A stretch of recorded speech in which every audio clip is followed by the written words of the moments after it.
शायद मेरा ख्याल से धोखा हुआ था।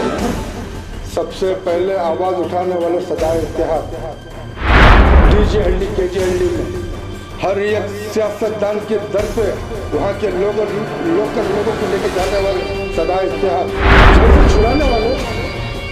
जितने तुम लोग जिसे वोट दी है उनसे पूछो, जो तुम्हारा मुस्लिम लीडर अपने आप में रहबर मानता है उससे पूछो। एक अजीब सी शर्मिंदगी हमारे कौम के ऊपर एक तरह से तारी हो रही है। ये अल अमीन कॉलेज और गौसिया इंजीनियरिंग कॉलेज के बारे में कुछ दिन पहले आप लोगों की तरफ से जो मीडिया में बातें सामने आई, उसके मुतालिक बहुत से लोग जहाँ हम लोग जाते हैं उसमें गैर मुस्लिम लोगों से भी हमारी मुलाकातें होती है, तो वो बेचारे ये बोलते हैं कि भाई तुम्हारे लोगों में क्या ये इदारा कायम करने की भी सलाहियत नहीं है। आप लोग क्या इस तरह से ही आपस में एक दूसरे के ऊपर उंगली उठाते हुए तुम्हारे इदारों को ख़त्म कर लेते हो, जबकि मुसलमानों का एक अलग सा एक मुकाम है। इतनी दूरअंदेशी हमारे साथ होने के बावजूद ये हम लोग कहाँ जा रहे हैं। देखते देखते इस्लामिया कॉलेज जो बन्नरगड्ढा रोड में थी वो हमारे हाथ से चले गई। अब एक इदारा चल रहा था अल अमीन के नाम से, अब उसके अंदर डॉक्टर मुमताज़ अहमद ख़ान मरहूम जो है जिस अंदाज से मेहनत करके उसे एक पहचान दिलाई थी, अब उनके दौरे हयात में जो जनरल सेक्रेटरी सुभान शरीफ साहब उसकी देख रेख और एक तरह से जो उसकी बारीकियाँ उसकी खूबियाँ को समझते हुए उस इदारे को एक अच्छे इंतज़ाम के ज़रिए लेकर के जा रहे थे। अब कुछ ही दिन पहले डॉक्टर मुमताज़ अहमद ख़ान साहब उनके बेटे को चेयरमैन बनाया गया। अब सुनने में यह आ रहा है, इससे पहले जो डॉक्टर साहब की जो मुखालिफत हो रही थी उनसे खुद डॉक्टर साहब से मुखालिफत कर रहे थे कुछ लोग, उसके अंदर सियासी भी हैं और दूसरे लोग भी, उनको बर्दाश्त नहीं हो रहा था कि डॉक्टर साहब जो है कि कायम रहें इदारे के अंदर, तो उनको कई तरह से तकलीफ़ें दी गई। सारे तकलीफ़ों को झेलते हुए सुभान शरीफ साहब और डॉक्टर मुमताज़ अहमद ख़ान साहब एक इदारे को जिस तरह से संभाला, अब उनके जाने के बाद फिर वही ताकतें जो पहले जो डॉक्टर मुमताज़ अहमद ख़ान के ख़िलाफ़ थी वही ताकतें फिर वजूद में आ गई हैं। किसी भी तरह से डॉक्टर से सुभान शरीफ साहब को इस इदारे से हटाया जाए ताकि उस इदारे को अपने हाथ में लेकर के जिस तरह बर्बाद किए हमारे, मुझे बचपने से याद है अमानत बैंक के अंदर घोड़ा गाड़ी वाले 10-10 रुपये देते थे, ऑटो रिक्शा वाले 10-10 रुपये दे करके शेयर होल्डर बनाया करके एक, और रोज़ को 2 रुपये 3 रुपये पिकनिक के तौर से दे करके कि इमारत एक अमानत बैंक को कायम किया गया था। उस अमानत बैंक का क्या हुआ?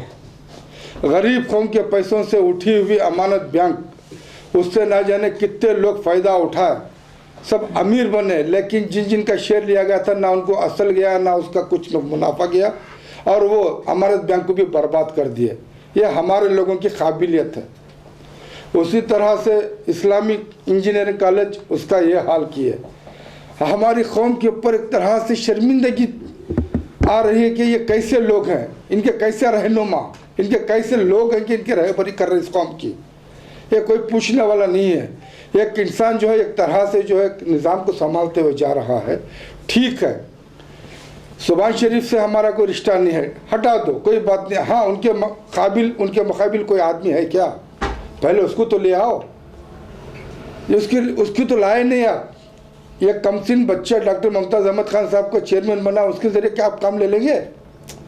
ये तो नुकसान, कौम की नुकसान की बात है ना। जो इंसान के हाथ में तजुर्बा है, जिस इंसान एक निज़ाम को संभाल रहा है, वो उस इंसान को क्यों काम करने के लिए नहीं छोड़ रहे हो? क्यों इसके अंदर उलझने पैदा कर रहे हो भाई? क्या वो इंसान इस काबिल नहीं है इतने साल से जो संभालते आ रहा है? हाँ, अगर उसके अंदर कुछ कमी है तो आपस में बात करो ना, बात करके कमी को दूर करो, निज़ाम को संभलने दो। कहाँ तक इस कौम की बेइज्जती करोगे, कहाँ तक इस कौम की मजाक उड़ाओगे? सर आपका और उनका क्या रिश्ता है? अरे मैं बता नहीं, मेरा उनका कोई रिश्ता नहीं है, मुझे कौम की फिक्र से बात कर रहे हैं हम लोग, हम तो इदारे के हिसाब से बात कर रहे हैं। जिस तरह का इल्जाम सुभान शरीफ पर लगा है, क्या आप मानते हैं कि ये इल्जाम है या सचमुच किस तरह का उन्होंने घोटाला किया है पैसों के मामले में? भाई वही तो मैं पूछ रहा हूँ ना, अगर इल्ज़ाम लगाया है तो उसका जवाब ले लो ना। आप इदारे में, आप पब्लिक में लेकर के आएंगे, आप इदारों का नाम लाएंगे, पब्लिक में लाएंगे, उसे उछालेंगे, फिर उसके बाद आप जो है तमाशा बना करके दिखाएंगे, तो इज्जत किसकी जा रही है? आप लोगों की नहीं, मुस्लिम कौम की जा रही है। बाबा जी मामला तो बिल्कुल काफी सालों पुराना है, जवाब नहीं मिला, इसी वास्ते जो है इस ये तरीका इख्तियार किया गया है FIR के जरिए से। जवाब नहीं मिला होगा शायद इतने सालों में, इसके बाद जाकर जो है FIR की गई है। क्या आप इस तरीके को गलत मानते हैं? इतने सालों के बाद जो काम किया गया इसको गलत मानते हैं? ठीक है, FIR की बात करिए, बहुत अच्छी बात करिए, प्रूफ हो गया क्या? आप लोग मीडिया वाले सब तो बोलते हैं कि जब तक प्रूफ नहीं होता जब तक वो बेकसूर है।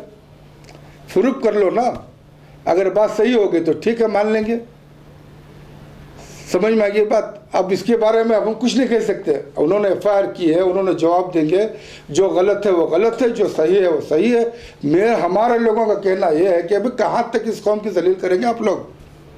तो क्या तरीका इख्तियार करना चाहिए था? हम लोग यही कहते हैं कि आप अपनी बात जो है अंदर बैठते हुए आप सुलझा सकते थे, आप अपने हिसाब से सुलझा सकते थे, उसे पब्लिक में लेकर के आए आप, और जो इदारों का नाम बीच में लाए और इदारे के नाम को एक धक्का लगा रहे हैं आप। ये जो अलमीन के नाम से जितने इदारे चले उसके नाम पे धक्का लगेगा।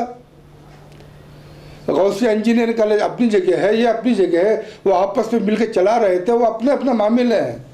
तो मामला इसके अंदर सिर्फ पैसे का घोटाले का है ना, तो सब चोर है इसमें। भाई बनाने वाले कौन थे? हम लोग बनाए, आप लोग बनाए? जो अलीगढ़ मुस्लिम यूनिवर्सिटी वाले से पूछो ना, इनमें क्या काबिलियत थी, क्यों इनको आपने बनाया? ये सवाल तो उनसे पूछो। सर अगर कौम की बात हो रही है तो जब मुसलमान तड़पते गए IMA के वक्त, उस वक्त आपने आवाज़ क्यों नहीं उठाई? DJ हेडी KG हेडी के आज भी नौजवान जेल में UAPA एक्ट में है, वो भी गलत इल्ज़ाम में है, तो उस वक्त आप कहाँ थे? और जब बात हो रही है तो कौम का नाम लेकर उसको दबाने की बात, यह गलत है।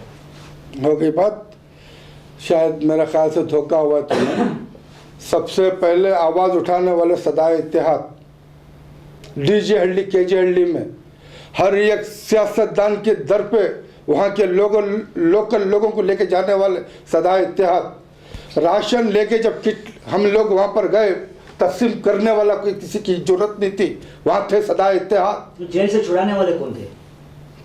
जेल से छुड़ाने वाले जितने तुम लोग जिसे जिसे वोट दिए हैं उनसे पूछो, जो तुम्हारा मुस्लिम लीडर अपने आप को रहबर मानता उससे पूछो, जो तुम्हारा लोकल लीडर को तुमने जो बनाया उससे पूछो।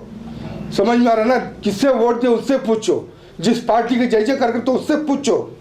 हमसे क्या पूछ रहे हो? जिसने फंसाया उससे पूछो। क्या तुम्हारे लोगों में इतनी ताकत नहीं थी? ये तुम पूछते कि ज़मीर अहमद खान से कि भाई तुम अपने आप को हमारा भाई कहते हो, श्रीनिवास को तुम्हारा मेरा भाई, अरे मेरे नबी के बारे में गुस्ताखी क्या तेरा भांजा, उसे ला के अरेस्ट कर, पहले सारा मामला ठंडा हो जाता। और आगे आपको भड़का किसने? तो ज़मीर अहमद खान के ऊपर इल्ज़ाम लो, रिजवान अशरफ पर इल्ज़ाम लो, रिजवान अशरफ बोलो, ज़मीर अहमद बोलो, उनका नबी नहीं था? बात किससे कर रहे हो?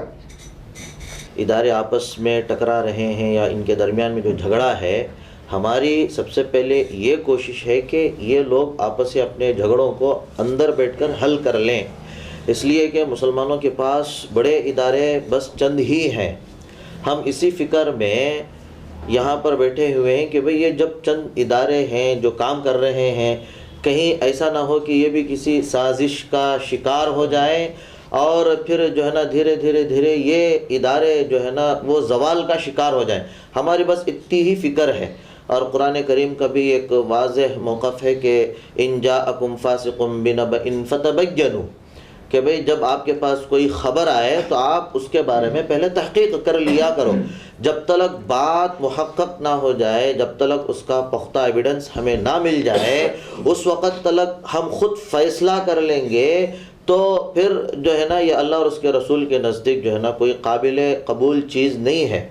पहले बात मुहक्कक हो जाए, साबित हो जाए, फिर उसके बाद आप चाहे तो उनके मुंह पे ले जाके कैमरा इंटरव्यू लें। बात साबित हो गई, आप अपने आप जो है ना बात साबित हो गई, आप अब कौम के रुपये लौटाएं।